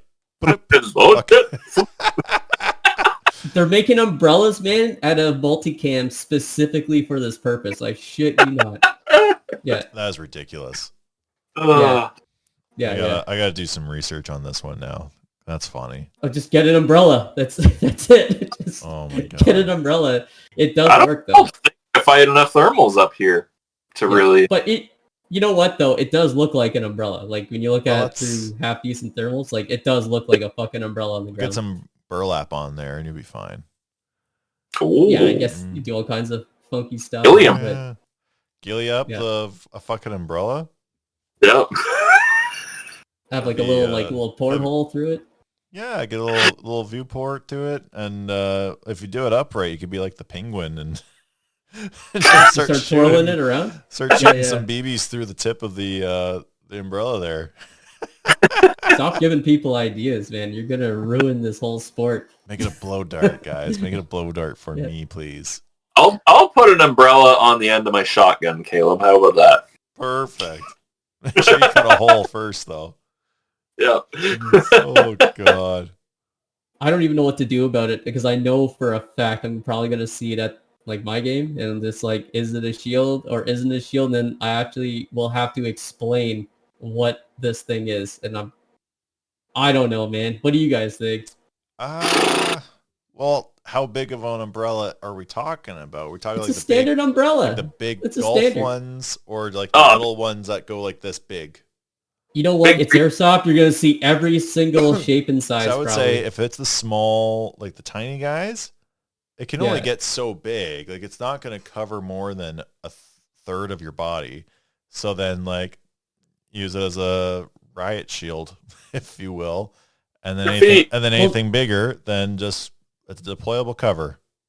I should clarify. They're using it as deployable cover for like a static position. So like they set it up. They set it down, and then they sit behind it. Then it's deployable. Yeah. If they're not walking with it. Unless it starts raining, then you can use it as an actual umbrella. Oh, jeez. Although, if you get like 3 or 5 umbrellas going, then you can get like a fucking shield wall thing going. Tessudo. Yeah, big Roman Tessudo shield wall going. Yeah. I would encourage that. Thing in the middle that has to like throw the umbrella through the middle. Yeah. It'll work. People are just going to ditch the airsoft guns and go straight to melee. Yeah, exactly. Yeah. Oh man, I don't know. I would encourage that if that happened. I'd find that funny. Yeah. I would say it should be used as a deployable cover and not a movable shield. Because like I know airsoft isn't real life, but like in the real lives, like you just gotta rip through that one burst and that too. It's not gonna stop shit. I'm sure over time it would wear out though, eh? It would have to rip. What, the machine gun or the umbrella? No, the umbrellas. I feel like the umbrellas wouldn't last that long. That tarp at Icebreaker a couple years ago? That pulled up for a long time. No, yeah, that was so funny. All you hear is whack, whack, whack. Guy's not calling it. You're shooting at a tarp. Shooting at a tarp. Like yeah, because it does sound the same. Yeah. Right, and you see the fucking BBs like just go at it and just immediately straight in the air. It was so funny. Jeez. That's back when I had my my Psionics cameras. I still have mine. I still have it. Like in a circle in our chairs watching these tracers bounce off the tarp, and we're like, do you think they're going to figure it out? I don't think they're going to figure it out, guys. I just remember being dead and like I was already shot out or something. So I was just like red light. I'm watching this happen. I'm like, wow, this is funny. It was like 10 minutes. Yeah, it was too long, but that was good times. Yeah. Back when night vision was king and thermal was just kind of creeping in. Was that the cowboy? I can't remember. I feel like that was the cowboy year. Adam The and year of the cowboy? What do you mean? Danny Penny were command. I think that was the cowboy year. Pete and I dressed as cowboys as Reki. Because we're adults and that's what we do. That's fair. Yeah. That's fair. Oh, that was funny. But yeah. Yeah, I think this year, like 2026 is going to be the year of the thermal. That's my prediction, because you're seeing all these cheap ones starting to come out now that are actually like obtainable to your regular dude now. Yeah. Some of the expenses that are coming out. Last year, oh shit, what was it last year? Last year someone had like a holographic sort of deal at the comp. The Hollow Sun. It's a do-it-all thermal image intensifier optic. It wasn't a Hollow Sun. It was something else. I have it written on a note on my phone, but to look at it, I'd have to exit this. Okay. That's fine. The viewers would be happy about it. Looking for that was the first time where I felt like I was no longer anywhere near the top of thermal. Yeah. You got humbled quick. This is way better than my Leopold. I don't want this. Yeah, that was a crazy sight to see. I remember last year, I think it was this time last year, some local guys are like, yo, we got some digital night vision online from this site or whatever, and I don't remember what it was, but it didn't sound good to me, and they're all like, oh, let's, we want to check it out, and I'm like, all right, let's do a nod walk at our local field. So we asked them if we could on a separate day, and they said yes, and we all have our airsoft gear on and shit like that, and I'm like, oh, you guys want to do, like, let's check out this night vision you got, and it was very similar to the Psionics night vision cameras, but definitely better quality. Like, you got a better, crisper image. You know the Opsin? I don't know what it was called. The best one, to my knowledge, that you can buy with money, like commercially, is the Psionics Opsin, and that's like for like it was marketed for like military Leo. It was surprisingly it is cheap. Better. It wasn't Psionics or anything like that. Wasn't Simon not cheap? No, it was like only I want to say it was less than $500. Okay, yeah, I don't know. So it was more affordable digital. So you had the same perks as the Psionics of like the thing I miss about the Psionics is recording at night. Yeah. Or the accessibility of it, because it was just so easy. Like, click a button and you keep going. Yeah. But yeah, I checked this out, and like the delay, like there was minimal delay for being digital and all that stuff, and I was like, okay, so digital night vision is improving. It's not up to snuff still, but it's gotten a lot better since I had them. So, well, a lot of the, like, because like I used to be the Lab 6 gunner for a couple of years, like longer than I probably should have, but they just didn't want to get me out of there. But the thermal optics on that, it's thermal, but it also has a bit of image intensification too. Like, you can see shadows and stuff with it. Okay. But it is incredibly good. Like it's still like the whole thing, like you can't take photos of the inside of it because it is technically still like like protected and stuff. But what I will say is that when you look through it, you can see a mouse all the way up to like 3 to 4 kilometers away, and that's not an exaggeration. Damn. And that's all digital. That whole system's digital. But it's insane just like how good that thing is, and it's just like it will get there. But the thing is, it's the size.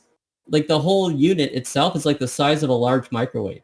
Yeah. Yeah. That's like the whole Like that's just the computer and the and the cooling system for it. The optical array is a whole other component to it. That's hard to strap to your face. Yeah, it's a little bit hard to strap to your face, but like it will get there to the point where digital will exceed the analog stuff. I know it's controversial to a lot of guys who have purchased the purists. Well, like some of them cost as much as like a car does, and I think very soon you're going to see digital. It will be expensive at first, and then it won't be. Just like how thermal is right now. It was expensive at first, where like it would cost you $10,000 to get thermal scopes that were half decent and 25 hertz, and now they have 50 hertz units at 640 resolution for under $3,000 and $4,000. And then it's going to get even better next year, where like I forget what company it is out of China, but they're producing one. I don't think it's iRig, but it's another one. It's comparable. It's 640 resolution. I think it's like 30 or 40 hertz, but it's like half the price of a Jerry YM. It's just like that's going to definitely introduce thermal to a lot of people that would normally not have access to that kind of stuff monetarily. Well, thermal and night vision are both getting so much more affordable. Because like the sensor size, like the reason why the Psionics digital camera is as good as it is because the sensor is oversized. Like the sensor on it's like 3/4 of an inch in diameter, which is insane. And then it's the processor that has to process those frames. So like you're really limited by the computing power of the unit. But if you had, like, just as an example, like your desktop PC hooked into this thing, yes, you could probably see a huge performance difference. But it's not convenient because you can't really strap that to your face. But it's hard. It will get there. Computer to carry once in a while. Yeah. Yeah. Oh yeah. But it will get there. That's what I'm saying. It's just like it will happen very quickly because once those sensors become mass produced, just like your DSLR sensors are for cameras, camcorders, and that sort of thing. Yeah. This will be no different because it's the same sort of technology. It's just the ISO, like the light sensitivity is different. And you're gonna see it, man. It's gonna definitely get a lot of the analog users to panic sell their stuff. I think once that actually hits mainstream and becomes, half the price of what analog will get you for better performance. Yeah, careful. Some of the purists out there might start chanting for your. It's my prediction. Well, I'm predicting 5 years. You have 5 years until that's gonna happen. I know. Yeah, I'm gonna say 5 years. So it's gonna happen in 2030. You think that's gonna happen? All right. I think 2030, you're gonna see a digital unit that doesn't suck, that's practical, that you can fit on your face, that will be better performing than like I don't know, let's say a 2100 FOM unit right now. That's my prediction. No, I mean 5 years I is could be wrong. In like for technology, right? Like look how fast from like the first iPod to 5 years after that. Yeah. Right? Like yeah, like, and remember I asked you guys, I said, what do you guys think is the super weapon airsoft? You guys said thermals. But you know what my answer is? It's not thermals, it's actually drones. Oh, true. Drones have it all. Fucking bad. You got everything. You got like people are fitting bombs on them now. And, gotta get that Amazon Air or whatever fucking Ice Cube was selling on that movie. Was it Ice Cube? What was he selling? There's a Ice Cube, the rapper. Yeah. There's a movie that they recorded during the pandemic, and then after they recorded it all, they decided to scrap it, and then they released it on like Netflix or something like that. And it's got like a 0% on Rotten Tomatoes. Like it is horrible. I thought you were gonna say a different movie. That was the one where they filmed it. I think it was in 2018, and they had no intention of ever releasing it to the public, and they sealed it in a vault. Yeah, where you can't watch it until like 2022 or some shit. And it got like the worst rating of any movie, including The Room. Yeah, it's like a what's huge Prime? margin. What's Prime Air? And then he's like, basically getting walked through making a Amazon purchase for a USB stick, and then fucking guys flying the drone and shit like that. I'm like, this is horrible. I've only seen reviews of it, and I'm like, this whole movie sucks. Jeez. Yeah, but like drones and airsoft, man, like that. It's becoming prolific, and I like it though. I like the fact that you can do it. I remember Icebreaker 3. I got a GoPro footage of it somewhere. But our buddy Tony Perry, fucking legend of a dude that guy is. He was playing with us, and he brought a drone, and it was like, a drone? What the hell's that? Back in that day. And he was using a drone to look for our down pilot mission, and he had thermal on it, right? I don't remember what he had on it. All I remember is that he had a fucking drone, and he was one of one person in the entire area that had a drone. Nowadays, so many people have drones, and it's like, and again, they're becoming more and more affordable. Now they got night vision and thermal capabilities, which is insane. Yeah. A drone that has thermal and good batteries will be absolutely devastating in the hands of the right player on the right team with the right command structure. On our side. Yes. Ideally on. And then you know where this goes, right? You know where this goes. Oh, yeah. It goes to an arms race. Yeah. Yes. It's just like World War One, like the old biplanes in World War One were just used for reconnaissance until someone brought a gun. Dropping grenades out of them. Yeah. Well, yeah, all people are dropping guy with a gun. At Gunrunner this year, I thought I saw video footage of people dropping bombs on vehicles and shit. They missed ours all the time. I mean, it's still a risk that you have going out there that you could get bombed by a drone. So every time there was a drone flying around, you're like, everyone's ducking because they'll help. all right, we're good. If you duck, they don't. I made a rule for. Yeah, exactly. Yeah. I made a rule for Red Road though. Is it takes 2 hits to disable a vehicle. Nice. That's good. Yeah, because it's so easy. It's so easy to just fly one over and just drop one on a vehicle and just take that vehicle out for and it's a half big an hour. target, right? So it's a big target. Yeah, that's right. Dude. What's that, Pete? I said so many people have launchers now too. Like that's the thing as well, right? Lord, like, yeah. Nightfall is an example again because it's just the easiest one. Can I talk about that? It used to be terrifying when the enemy vehicle started coming down your road because everyone's going like, "Oh shit, who's got a launcher?"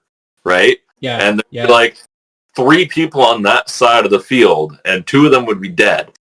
Who had an ag launcher, and now it's like, oh, there's a vehicle. Yeah, hold on. There's a rush of like 40 people with their tank. It's like World War Z zombies, but it's just people with fucking launchers trying to get ahead of the other person to launch a fucking tube. It's the new rules I have for Red Road is your M203 type launchers actually don't kill a vehicle. You can't kill a vehicle with an M203 launcher. However, you can hurt it. So like you can knock 5 kilometers off the speed each hit from the front. You can temporarily immobilize it, so you can blow a tire out. You can temporarily shake the crew, so they can't shoot for a certain amount of period of time. Okay. And it's all moderated by a ghost ref that is inside of the vehicle at all times. So every vehicle has a dedicated ghost ref, and they actually become your crew. Like you actually will hang out and jive, and he'll actually be able to help you out. He just can't physically shoot at anyone to hit them. But he can actually help out. And to kill a vehicle, you have to use an actual shoulder-fired launcher that like actually exists. Carl Gustav? Carl Gustav. Carl G, M72, any of those like Russian ones. I've seen the Carls a few times nowadays. Well, Brian brings up every chance he gets. Yeah. Yeah, so like this gives you an actual reason now to haul this big heavy-ass thing around. Because you're the one-hitter quitter of the team that can actually kill a vehicle in one shot, even from the front. I like that a and lot. I really appreciate that type of rule because, you get people that, run as an LMG, but then, other guns are allowed full auto for whatever reason, or you show up as a DMR, but then somehow a P90 is shooting farther. Like, what the, how? Yeah. That's why I'm a big, and like every weapon specific rule, I'm kind of in favor of, because if those rules didn't exist, we would all be running M4s. Well, it's true. Yeah, I agree. Right? Realistically, like, it's the best platform. Everyone's M4 mags fit everyone's guns except for mine. Yeah. Right? Like, it would make sense if there was no weapon specific rules that everyone would run M4s. The SMG, like, 1 joule and under rule that Blackcell and a couple other event hosts have picked up as well, right? Like, 1 joule and under, you can shoot full auto, because if I'm running an SMG, like, yeah, it probably won't get the same range, but I want to be able to shoot full auto. I want to blow through my ammo quick. DMRs, I'm not going to run around with 13 and a half pounds of this thing. Oh, now we're getting banned. Perfect. If I'm limited to the same FPS as Buddy with his M4 right beside me, right? Like, why would I do that? LMGs, why would you run around with 18 pounds or whatever the heck? If everyone can shoot full auto. Yep, I agree. I also have weight requirements too for the full autos. So your gun has to weigh a certain amount in order to shoot full auto. For LMGs and medium machine guns. So no plastic M249s. Yeah, well, it's because people were lighting them up like quite a bit. So like, and it's not an outrageous like rule. Like I forget what I wrote down because I'm trying to think off the top of my head. But I think it's like it's not crazy. It's like 4 kilograms or something like that. Like it's not something crazy. Yeah. It's like, especially like I remember like my C9 when I was like one of the dismounts for like our labs, like mine weighed 29 pounds unloaded. And then you put a 200 round box on that, and now you're up to 32 pounds. Yep. Like 32 pounds. Yep. So like that's a light machine gun. Oh yeah. That's a light machine gun. Oh yeah. But a lot of people forget what a heavy machine gun is. Maybe we should start busting out heavy machine guns again, eh? Make heavy machine guns great again. I like Milsim West rule with that. Do you know what that is? It's if you have like a heavy machine gun, like a Ma Deuce or something like that, you can shoot at higher rates of fire. Yeah. Oh. And I think that's higher FPS as well. Yeah, and I know that like credit to rules are.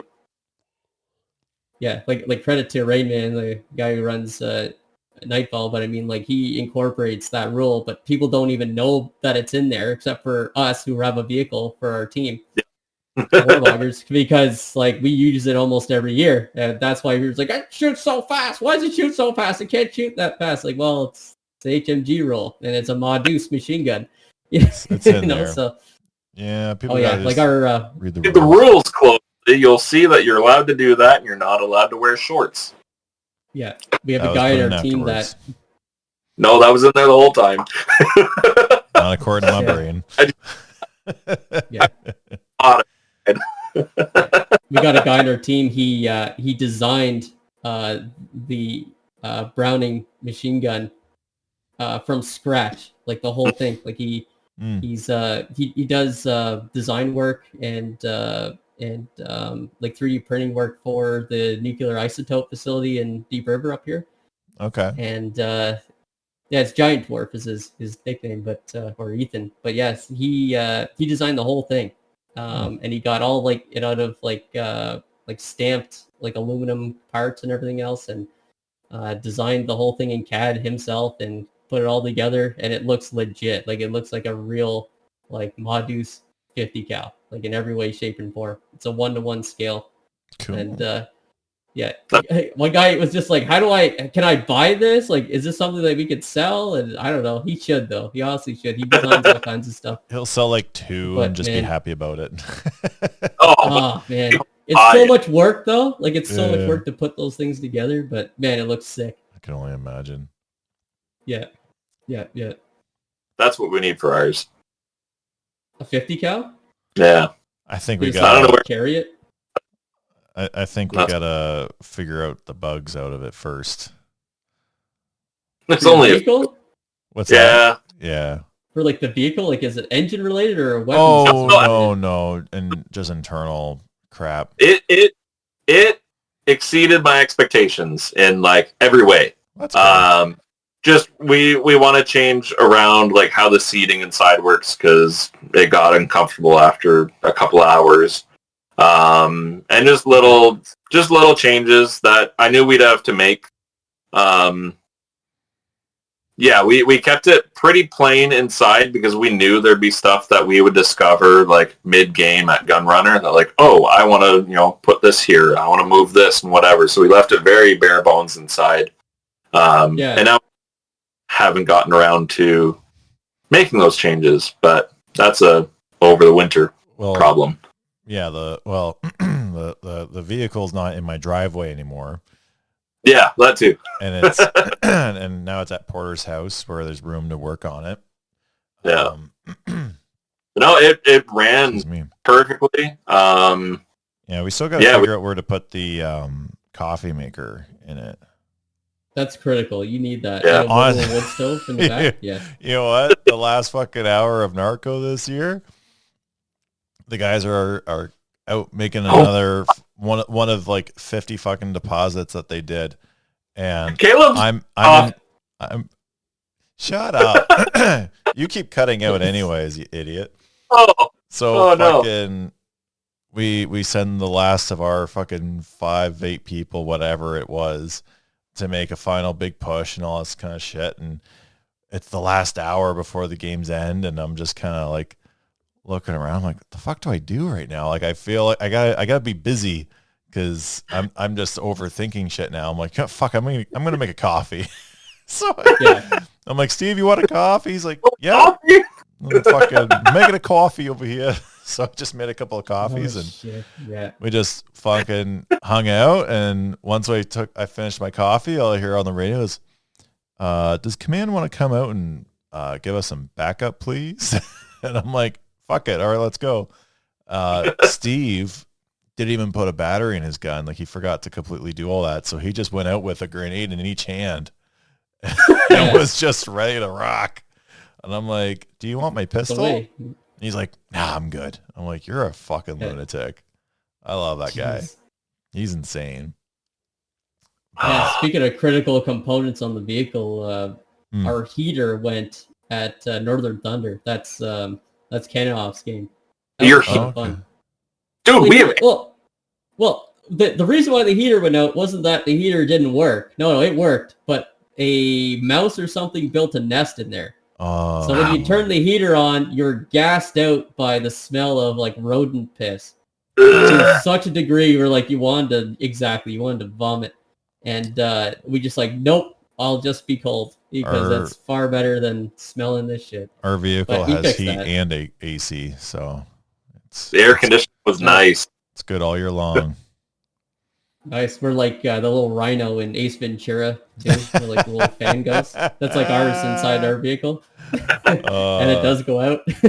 we made sure that the heating and cooling system was functional when we ripped everything out of there. And I even because cladded took all the ceiling out and clad it with foam and some thin plywood, so that way we get a little extra height in there. And I made sure that I channeled in a little duct so that way the AC vents were still working above and all that stuff. Oh, that's smart. Look at you. Well, I'm in renovations, right? So I'm like, I'm gonna work on the AC right now. That's good. This is my project. Wow. Oh, that's awesome. Yeah. What kind of weapon system's on it? So it was tier 2 for Gunrunner, so nothing mounted. But pretty much everyone ran a Crytek LMG. Okay. Yeah. So we have gun ports on both sides in the the back passenger doors. Okay, yeah. So you run the gun ports, eh? Yeah. Yeah. Okay. Little Right sliders. on. Do you have and like a shit. launcher? You need like a little like mortar system out the back. We did. Who had the grenade launcher? Somebody donated a grenade launcher and a I think it was Chaz. Ziploc bag of 3D printed tag grenades. That And, would be Chaz then. That was handy. At one point, we had was it one or two vehicles going at us at the same time, or it was one vehicle and a whole bunch of infantry, and we basically had this assembly line inside the vehicle. Like, I was gassing up the shells, and Tom was shooting, and then he'd pass me the empty shell and grab a new round to put in. And it was Tess and Porter reassembling the parts or whatever. Yeah. Yeah. I had asked them to give me good content while they were out there. And so they had a couple of GoPros and some Rode Lavalier microphones and stuff. And content. Basically shit content all day long. Yeah. Except for they did capture that part. So I'm just watching. I'm sitting here watching them freak out, trying to get this fucking thing going. And Porter's like, do it like this. And I'm like, you guys are just so dysfunctional. Holy fuck. That was a good time to say, hey, you remember that Narco episode that we said we were going to make a couple months ago? Yeah. With all the footage? Yeah, the footage sucked. We'll record a gun runner and Narco episode, whatever. You guys got to come out to Red Road and make a video, man. That too. There you go. Too. Yeah, we got to figure out transport. Now, about your game. Lots of, it's an easy drive because it's just, you go through Algonquin Park, like you go through that way. It's not a hard drive. And it's a nice drive. I honestly, I'm driving up north. But yeah, it's not north. Don't tell people that. They won't come. I know. No, it's not north. I love driving in Southern Ontario. Yeah. There you go. North of Barrie, like Northern Ontario, and it's not. It's still Southern Ontario. But I do love driving there. So. Yeah, I'm gonna make it worth people's drive. That's for sure. And it's only $69. I wanted to keep the price really low just because it's a nice dollar point. Yeah, thank you. I totally didn't come up with it. But yeah, the mathed out. I wanted to keep I wanted to keep the price low just because like I know it's getting around the end of the season. I know people are starting to get a little bit burnt out. So I figure like I should give people a break plus the drive and everything. Vehicle crews are free just because they're getting the vehiel up there. So vehicles are expensive just to move. Yep. I know our team, we know all about it, man. It's, Yeah, but it'll be nice. It's a whole new play area, so it'll be a nice fresh change for a lot of people, who are playing like the same fields for a while, and there's nothing wrong with that. It's just offering something different. That's all. It's a whole different AO, and it's a pretty sweet AO if you ask me. It's not totally because I'm running it by any means. I'm not biased at all. It's not a biased opinion whatsoever, but it's a truthful one. There's something about playing in an area that actually was something at some point, right? I've played plenty of woods ball fields, and unless there's some crazy hills like Wasaga or Barrie paintball, at the end of the day they all kind of play the same, right? But that's what I really liked about PRZ and the college and, anywhere where there's either buildings or, you can tell there was something there, right? It gives you an entirely different experience. Oh yeah, for sure. I mean, this property, not only is it hilly, kind of sort of like Wasaga Beach is, and I'm not exaggerating when I say it is on that kind of level because the height difference in elevations are that extreme. Yeah. Also, you have this fucking lake feature down the center of it where you also have to contend with this. Plus, there's trails for the vehicles and everything else. Plus, there's houses, tiny houses and tents and all this other stuff that you have to navigate through, and you're allowed to actually utilize them for cover this year. Or even get warm. Like I'm letting people do that too. Like if you want to stoke it and put some wood in, like go for it, you know. Bring a just lighter. Don't burn them down. Caleb, you can bring up your firewood. Ooh, no. No, you cannot do that. I got move wood from one area to another. I got my own firewood. I'll have wood there. I'll have wood there. Because of me being in renovations, I just always have a stack of cut up 2x4s ready to roll. But I don't travel to different areas with it. I burn my own shit at home. I might have to give some to Porter from his last fire. It wasn't nice wood. Very surprising. But so we've been at this for a good amount of time. I was having fun. That's my bad. Oh no, we're having fun. This sucks. I know. Screw this. I'm having a good conversation. I hate this. Well, there's billions of viewers right now, so we get to all three let them of them have fun too. Well, whenever I go to Quartermaster, I like to joke around with the staff, and they're like, "Oh, how was the game out there?" I'm like, "It's fucking stupid. I paid to play airsoft, and that's exactly what's happening. I'm shooting players. They're calling their heads. I'm getting shot at. I'm having fun. This is the worst experience of my life." And they're like, "Caleb, can you stop doing this joke every fucking week?" But I invited Niagara up there too to set up. What's that, sorry? I invited Niagara to come up and set up too. Oh yeah, the vending and stuff? Yeah, if he wants to. Why not? There's lots of space for him out there. Nice. Yeah. If they're sponsored, I'm sure they would. I mean, I don't work for them, so I can't say. No, I know. Yeah. I'm just saying, like, I threw it out there because I figured, like, it'd be good. Nice. And there's a place like they can lock their stuff up, and that's there's convenient. Power there too. Yeah, there's power and all that good stuff. So very nice. But anyway, here or there. Is there anything else that you didn't say yet that you've wanted to say regarding Airsoft, your game, any other games, future shit? I mean, we could probably start wrapping it up, I think, but I just want to say, like, November 15th weekend, definitely come on out. Don't feel like it's too hardcore for you.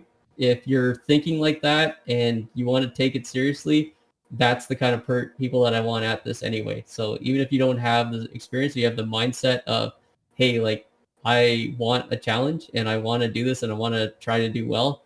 Like, that's the kind of people that I want at this. It's going to be Mike Hagen versus Andrew Risick. He's coming back for the third time now on the Russian side. Okay. And their two ICs are Andrew Mitchell, so like the Miller Boys guy. Yeah. And Townsy, who's the guy who makes all like the little drone bomblet guys on the Leo side. So speaking of drones. That's funny. Yeah. So it's going to be a good time. And Hagen and Mitchell on one side, and then Townsy and Hagen and Townsy versus the two Anders. Yeah. Oh, okay. There you go. Yeah. And they're good dudes. Like I love those guys to death, man. They're all really solid guys, and they know this sport. They know how to lead people and stuff. And Hagen and I, like, we won Nightfall this year. Congratulations. He knows what he's doing. Oh, well, thank you. It's airsoft. but I didn't hear anything of it, so the first time hearing of it. Yeah. But like all the guys, they know what they're doing, so you're in good hands on either side you pick. And right now, like, it's pretty evenly distributed for players. So awesome. Either side right now, as like the timing of this podcast, like we are currently recording September 23rd for people that do not know. Yeah, and there's a max at 200, so I'm not gonna have any more than that, and that's for a reason. And I think that's like the perfect number for a game like this. Yeah. Yep. And we're going to enforce that people stay out on the field this year. So, like, we're giving everyone just a 1 hour window, maybe like with exceptions, right? But like a 1 hour window that you're allowed to go back to your PMV or vehicle to do like repairs, get something that you forgot, like go and use like the washrooms for whatever reason, just whatever you need. Like you got 1 to 2 hours of me time, and that's for you. And then after that, you're on the field, and you have to sign in and out, because on a field like this, you do not want to get lost out there. And if you don't use the sign in and out, then we're gonna have to come looking for you at the end of it. So that's being enforced too this year. November, right? Like, yeah, it's that. It's also like there's no lone wolfing either, so you have to have somebody with you at a minimum. Like at a minimum, you gotta have someone with you, because like if you fall, then but yeah, like don't. All I'm saying is don't be too intimidated by a field like this. This is an amusement park. It's just you have to have a little bit of wherewithal. It doesn't have a bunch of safety rails on it. It's not it's not soft core, it's not hardcore, it's fun core, somewhere in the middle. Yeah. And it's not just a bush bash. It's not just like, I just found like a piece of like bush and we're going to fight on this bush area. Like, no, it's got a lot of stuff. There's open areas. There's a fucking lake feature. Like there's villages, there's urban areas, there's, wooded areas, obviously. There's something for literally everyone there at this property. So I'm looking forward to running it. Yeah, no, it sounds wicked. Yeah. I'm probably going to jump in our Discord and start asking questions about this game. Hell yeah. Yeah. Hey, yeah. Finish recording that. Well, if I don't go, I sure hope I hear about it. I'm sure I'm going to hear great things from it. I haven't heard anything you bad. Just come and hang out at a minimum. Come and hang out. Shoot a podcast on it. Oh yeah. I'm gonna have to start charging gas prices to go there and back. It'll be worth it. It'll be worth it. But you can find all the information on the website at battledwarfproductions.com. Perfect. That's where you're gonna find absolutely everything you need to know about the event. Is at battledwarfproductions.com. That is battledwarfproductions.com, in case anyone missed out on the previous two. And I will add it to, I have a list in the descriptions at the bottom of all the other websites and stuff like that of previous episodes and whatnot. I'll add it to the list of that as well, and I'll put it at the top of the description for people to see as well. Okay, that's wicked. Thanks for doing this. This was a ton of fun. Oh yeah, fucking thanks for reaching out, and we're always down to record. It's just having the time to be able to kind of figure out when to do it. The whole baby takes time. No, I hear you. So, but for those that are listening or watching and they're still here, thank you very much for investing your time in us, and hopefully they enjoyed this episode, and hopefully we talk to you again soon. Maybe we'll talk about how the game went afterwards. Do a little AAR chat or something. I'm 100% down. That's what I'm saying. You should just come out and then like you can like interview like right afterwards. That'd be dope. Right on. Like all right, I'll check the calendar and we'll see what's happening. Yeah, that sounds good. Yeah. All right. Well, till then, talk to you guys later. Yeah, have a good one. Oh, Pete, do you have any questions? No, I'm good. Okay, bye-bye.